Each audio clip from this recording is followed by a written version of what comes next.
রূপা আড়াল থেকে মিশকার সমস্ত কথা শুনে ফেলে। রূপা মিশকার কথা শুনে বুঝতে পারে যে দীর্ঘ কয়েক বছর আগে আমার মাকে এই মিশকা আন্টি বিষাক্ত একটা ইঞ্জেকশন করে, যার জন্য আমার মার শরীর এত অসুস্থ থাকে। আর মিশকা তার পাপাইকে এটাও বলে, আস্তে আস্তে আমি দীপাকে তো শেষ করে ফেলে দিচ্ছি, আর সোনা রূপা থাকলো বাকি, ওদেরকেও আমি আস্তে আস্তে সরিয়ে ফেলে দেবো, তারপরে সূর্য হয়ে যাবে আমার। মিশকা তার পাপাইকে এটাও জানায় যে সবাইকে সূর্যের জীবন থেকে সরিয়ে সে সূর্যের জীবনটাকে দখল করে নেবে। সে সূর্যের স্ত্রী হয়ে সূর্যের নামে মোটা করে সিঁদুর পরবে, শাখা পরবে। রূপা মিশকার মুখে এ সমস্ত কথা শুনে তার মনে অনেক জেদ আসে।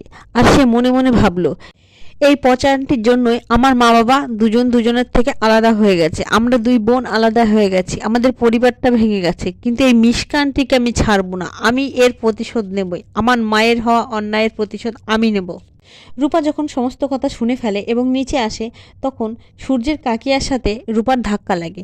তখন সূর্যের কাকিয়া জিজ্ঞাসা করে, রূপা দিদি ভাই তোমাকে এমন লাগছে কেন? তখন রূপা সমস্ত কথা তার ছোট ঠাকুমাকে বলে এবং বলে, আমার মায়ের প্রতি হওয়া অন্যায়ের প্রতিবাদ আমি করব, আমি শাস্তি দেবো মিশকা আন্টিকে।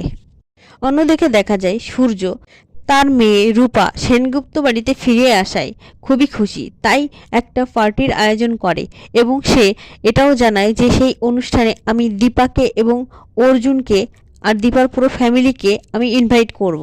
অন্যদিকে দেখা যায় দীপা সারা রাত ঘুমাতে পারেনি রূপার জন্য। রূপার কথা ভেবে ভেবে দীপার শরীর অসুস্থ হয়ে পড়ে। এমন সময় দেখা যায় সূর্য সকাল সকালই আসে দীপার বাড়িতে।